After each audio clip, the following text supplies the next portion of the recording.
Guys Suzuki এটা কি bike বানালো? 4 স্ট্রোক সিঙ্গেল সিলিন্ডার 2 ভালভের একটা ইঞ্জিনের একটা বাইক, এত পাওয়ার কিভাবে হয়? এই ভিডিওর ভিতরে আমরা বিস্তারিত আলোচনা করব। আসসালামু আলাইকুম এভরিওয়ান, আশা করি সবাই ভালো আছেন। আল্লাহর রহমতে আমিও ভালো আছি। তো আবারও কিন্তু আপনাদের মাঝে চলে আসলাম একটা গাড়ি নিয়ে, সেটা হচ্ছে এই 2024 সালের কিন্তু একটা সেরা বাইক বলা চলে, Suzuki Gixxer FI ABS version. আর এই জেনারেশনে এসে এই বাইকটা কিন্তু আমাদের জন্য একটা বেস্ট বাইক বন্ধুরা। সুজুকি জিগজার FI এই বাইকটা কিন্তু একটা বেস্ট বাইক, 10-এ 10 দেওয়া চলে লুকসের দিক থেকে। 2024 সালে এসে বাজেট সেগমেন্টে একটা কিন্তু বেস্ট একটা বাইক এই Suzuki Gixxer monotone FI ABS এই বাইকটি। তো 2024 সালে এসে যে কিন্তু আমাদের জেনারেশনে একটা বেস্ট বাইক, 10-এ 10 দেওয়া চলে এমন একটা বাইক খুঁজছেন, সে কিন্তু এই বাইকটি চয়েস করতে পারেন। বাইকটার কিন্তু প্রাইজের সম্পর্কে কথা বলতে গেলে কিন্তু এই সেগমেন্টে কিন্তু 2,72,000 টাকা দিয়ে এই বাইক কেনার কোনো মানেই হয় না। এই বাইকটার ইঞ্জিন পারফরমেন্স নিয়ে কথা বলতে গেলে এর হচ্ছে ম্যাক্সিমাম পাওয়ার 14.60 bhp 8000 rpm, আর ম্যাক্সিমাম টর্ক 14.0 Nm 6000 rpm। তো সিট হাইট আপনারা দেখতে পাচ্ছেন, সিট হাইট কিন্তু যারা 5 ফুট 6 ইঞ্চি তারা কিন্তু সিটে এভাবে পা পাবে না। তারপরেও এটা কিন্তু আমি নিয়ে এসেছি এই বাইকটা, এটা কিন্তু নন ABS একটা বাইক।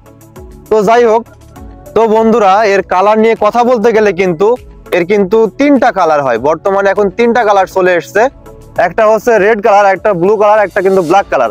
আমার কাছে যে বাইকটা আছে এটা কিন্তু ব্ল্যাক কালার দেখতে পাচ্ছেন। এটা কিন্তু LED হেডলাইট দিয়েছে, হেডলাইটটা আসলেই একটা জোস একটা হেডলাইট।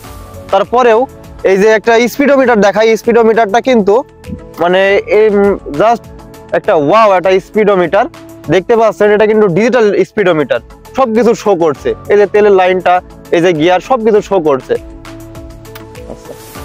তো বন্ধুরা বাইকটা কিন্তু আমরা এখন চড়ে দেখাই। আমি কিন্তু 5 ফুট 7 ইঞ্চি, তো 5 ফুট 7 ইঞ্চি হিসাবে দেখতে পাচ্ছেন বাইকটা। এই যে আমি কিন্তু পাটা উঁচা করে থাকতে হচ্ছে আমাকে। বাইকটার একটা খারাপ দিক হচ্ছে এই বাইকটা কিন্তু চালানোর সময় বেশি লং রাইড করলেই কিন্তু বাইকটা অতিরিক্ত হিট হয়, এটা কিন্তু অনেক খারাপ দিক। এর মাইলেজ নিয়ে কথা বলতে গেলে কিন্তু বাইকটা কিন্তু 40-50 এর আশেপাশে মাইলেজ থাকে। তো বন্ধুরা বাইকটা এখন আমরা রাইড করে দেখাই, বাইকটার পারফরমেন্স কি এরকম দেখতে পাচ্ছেন বন্ধুরা। এর টার্ন কিন্তু অসাধারণ বলতে গেলে। আর বাইকটা সাউন্ড কোয়ালিটি শুনতে পাচ্ছেন, বাইকটার সাউন্ড কোয়ালিটি আমি শোনাবো ভিডিওর ভিতরেই।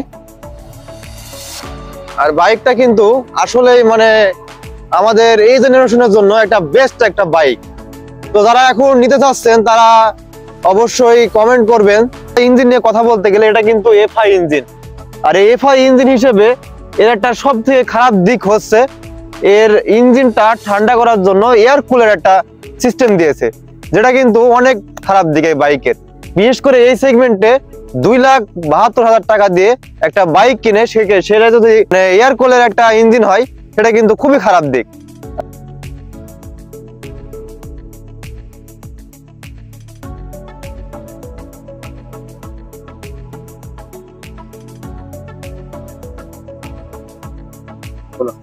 তো বন্ধুরা বাইকটা কিন্তু কেনার পরে একটা অনেক খারাপ দিক আরেকটা হচ্ছে এই যে পিছনের যে মাঠঘাটটা দেখতে পাচ্ছেন, এই মাঠঘাটটা কিন্তু থাকে না, পরবর্তীতে লাগিয়ে নিতে হয়। এটাও কিন্তু পরবর্তীতে লাগিয়ে নিতে হয়।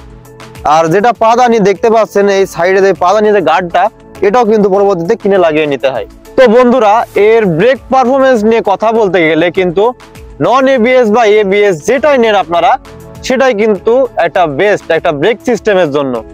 সুজুকির ব্রেক কিন্তু আসলেই অনেক ভালো একটা ব্রেক তৈরি করে তারা।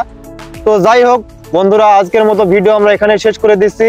তো ভালো থাকবেন, সুস্থ থাকবেন, আল্লাহ হাফেজ।